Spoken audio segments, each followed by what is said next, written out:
अस्सलाम वालेकुम dear students इस टॉपिक में हम पढ़ेंगे layout of sewage treatment plant. ठीक है ना। जो हमारा रॉ सीवेज होता है, ठीक है ना, उसको हम कैसे ट्रीटमेंट करते हैं, कौन कौन से प्रोसेस इसमें होते हैं। ठीक है ना। यानी लेआउट का मीनिंग क्या है? The diagrammatic representation of various unit operations and unit process in sequence और adopted, ठीक है ना, so that the raw sewage water can be converted into the, ठीक है ना, प्योर वाटर। देखो, इसके लिए हमारे पास चार ट्रीटमेंट्स हैं, sorry. First one is preliminary treatment, second is primary treatment, third is secondary treatment and fourth one is tertiary treatment. ठीक है ना।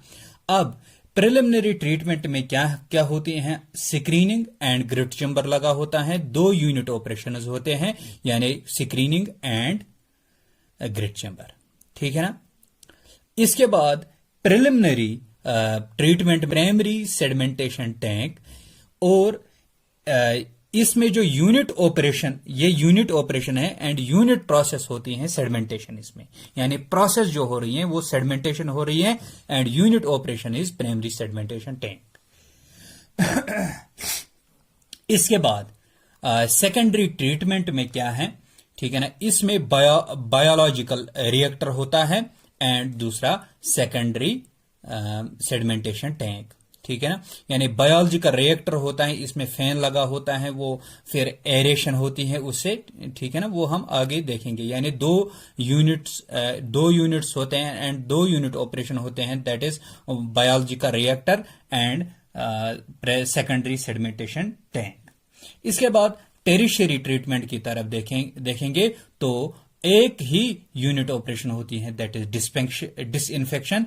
इसके बाद डिसइंफेक्शन के बाद जो भी वाटर निकलेगा वो डिस्पोजल टू रिवर होगा। ठीक है ना। इतने ही इसमें यूनिट ऑपरेशन है। ये अब हम सीखेंगे एक एक करके। फर्स्ट ऑफ ऑल, जो आपके पास रॉ सीवेज होगा, ठीक है ना, आपने क्या करना है? इस रॉ सीवेज को स्क्रीनिंग करनी है।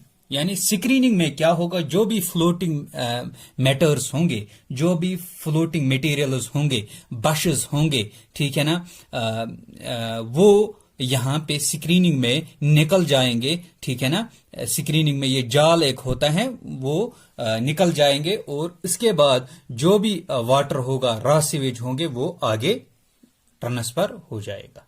इसके बाद हमारे पास सेकंड प्राइमरी ट्रीटमेंट है, that is grit chamber.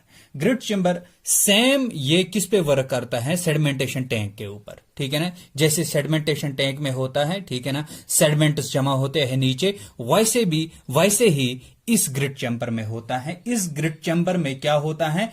Removal होते हैं इनऑर्गेनिक मटेरियल्स, लाइक जो ग्रिट होती है हमारी, या जिसे हम कहते हैं सिल्ट वगैरह, सैंड, ठीक है ना, वो नीचे बैठ जाती है। उसके बाद जो भी पानी होगा, रॉ सीवेज होगे, वो ट्रांसफर हो जाएंगे प्राइमरी ट्रीटमेंट के लिए। ठीक है ना, उसको हम प्राइमरी ट्रीटमेंट देंगे। प्राइमरी सेडिमेंटेशन टैंक में क्या होता है? फर्स्ट ऑफ ऑल, जो प्राइमरी ट्रीटमेंट में फर्स्ट यूनिट ऑपरेशन है, that is primary sedimentation tank. Primary sedimentation के टैंक में क्या होगा? जो भी यहां से पानी आएगा, ठीक है ना, वो यहां इसमें जाएगा, ठीक है ना, टैंक में। इसके बाद यहां से क्या होगा? यहां से जो भी सॉलिड्स होंगे, वो सेटल हो जाएंगे। ठीक है ना। जो ये पार्टिकल्स या मैटर सेटल हो जाएंगे, इसको हम कह सकते हैं क्या? सलज। ठीक है ना, इसको हम कह सकते हैं सलज। यहां पे जो जमा होगा उसको सलज। इट में बी ऑर्गेनिक और इनऑर्गेनिक मटेरियल्स। ठीक है ना। अब इसके बाद है सेकेंडरी ट्रीटमेंट में बायोलॉजिकल रिएक्टर। बायोलॉजिकल रिएक्टर क्या है? It is a unit operation. ठीक है ना, यूनिट ऑपरेशन। इसमें क्या होती है? बायोलॉजिकल डिकम्पोजिशन होती है, that is a unit process. ये आपको डिटेल पढ़ना होगा, आई थिंक, कि unit process and unit operation क्या होते हैं। मैं साथ साथ आपको क्लियर करता हूं। ठीक है ना। बायोलॉजिकल रिएक्टर यानी this is a operation and biological decomposition इसमें होती है। ठीक है ना, वो प्रोसेस है। ठीक है ना। इसमें क्या होता है, हम यहां पे मैंने दिखाया फैन सिंबल, ठीक है ना। फैन सिंबल से एयर मिलता है, ठीक है ना। यहां से जो भी वाटर आ जाएगा, ठीक है ना, उसको हम एरेशन करेंगे। एरेशन से क्या होगा, जो इसमें एरोबिक बैक्टीरियाज होंगे वो जिंदा रह जाएंगे, ठीक है ना। उसकी हेल्प से डिकम्पोजिशन हो जाएगी, ठीक है ना। यानी उनको एयर चाहे, ठीक है ना, वो आगे डिकम्पोज कर सके, ठीक है ना। हमारे जो मटेरियल्स होंगे, ठीक है ना, उनको डिकम्पोज कर सके, ठीक। इसके बाद बायोलॉजी का रिएक्टर में क्या होता है, डिकम्पोज होता है organic matters. In order to, अब क्या होता है, in order to settle down these organic matters we have to move another process या another unit operation that is called secondary sedimentation tank. इसमें क्या होता है, जो इसमें ऑर्गेनिक मैटर होते हैं, ठीक है ना, वो डिकम्पोज होते हैं, इनको हमने सेटल करना होता है। सेटल किससे हम करेंगे, सेकेंडरी सेडिमेंटेशन टैंक से, ठीक है ना। यहां पे जो भी सलज होगा वो क्या कहलाएगा, एक्टिवेटेड सलज।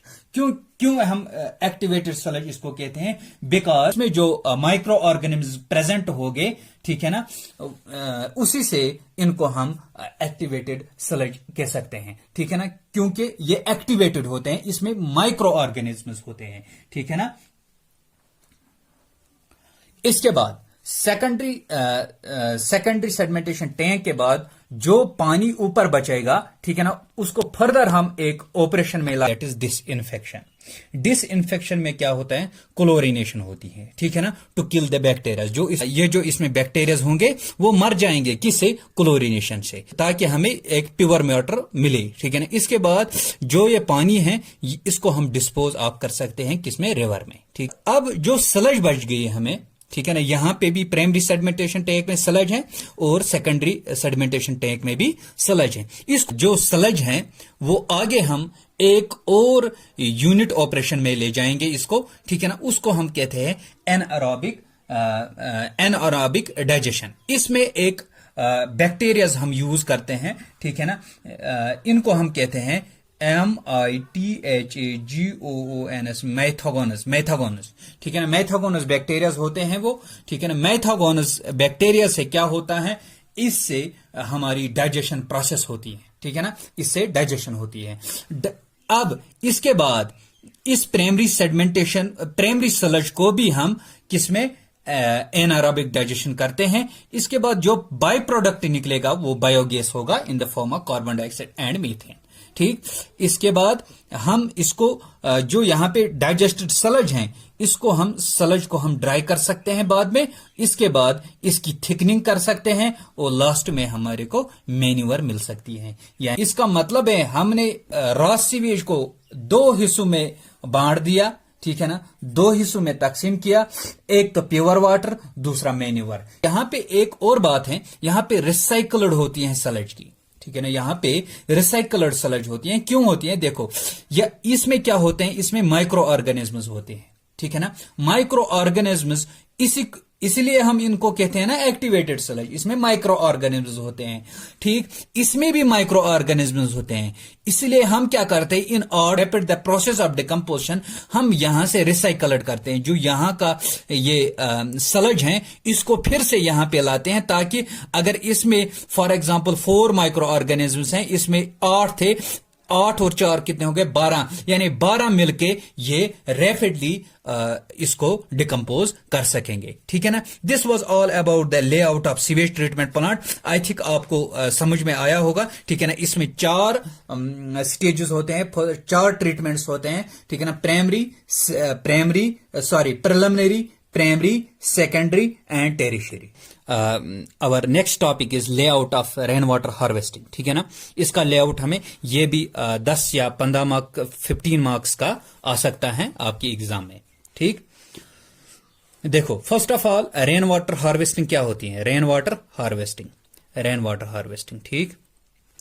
जो रेन वाटर है, ठीक है ना, हमारे रूफ से आ रहा है, ठीक है ना, वो हम उसको हम जमा कर से लेन से आ रहा है, ठीक है ना, या मतलब जो रेन वाटर है, टोटल रेन वाटर है, उसको हम क्या करते हैं, कंजर्व करते हैं, यानी स्टोर करते हैं ताकि इसको हम फर्दर यूज कर सकते हैं। फॉर एग्जांपल फ्लैशिंग में, ठीक है ना, टॉयलेट फ्लैशिंग में, ठीक है ना, बाथिंग में, ठीक है ना, डिफरेंट यूज में, इरिगेशन में हम इसको यूज कर सकते हैं। ठीक, वहां जाने की कोई जरूरत नहीं है, ठीक है ना। हम यहां पे इसका लेआउट बनाने जा रहे हैं। फर्स्ट ऑफ ऑल क्या करते हैं, जो रूफ से पानी आएगा, ठीक है ना, उसके लिए हम एक सम्प या वेल एक्सकेवेट करेंगे, ठीक है ना। वेल जब एक्सकेवेट करेंगे, खोदेंगे, ठीक है ना, तब जो पानी है वो किस में जाएगा, इस वेल में जाएगा, ठीक है ना। अब इसमें क्या है, जमा है कौन सा, ये पानी, रेन वाटर। ठीक, इसके बाद हम यहां पे एक पंप इंस्टॉल करते हैं, ठीक है ना, यानी पंप, इसको हम कहते हैं सम्प पंप या वेल पंप, ठीक है ना। सम्प क्यों कहते हैं, जिससे सम्प, ठीक है ना,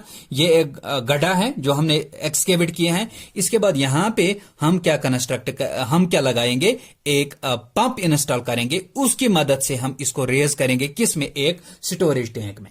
ठीक, ये ग्राउंड लेवल के नीचे है ये वेल, ठीक है ना, या सम्प कह सकते हो आप, ये ग्राउंड लेवल के नीचे है। इसके बाद ग्राउंड लेवल के बीच में, ठीक है ना, ये अंडरग्राउंड पोर्शन होता है इसका, ठीक है ना, ये ग्राउंड लेवल है ना, इसका अंडरग्राउंड पोर्शन है, ये ओवरहेड है। ठीक, इसको हम ले जाते हैं with the help of sump pump, किसमें, रेन वाटर स्टोरेज टैंक में।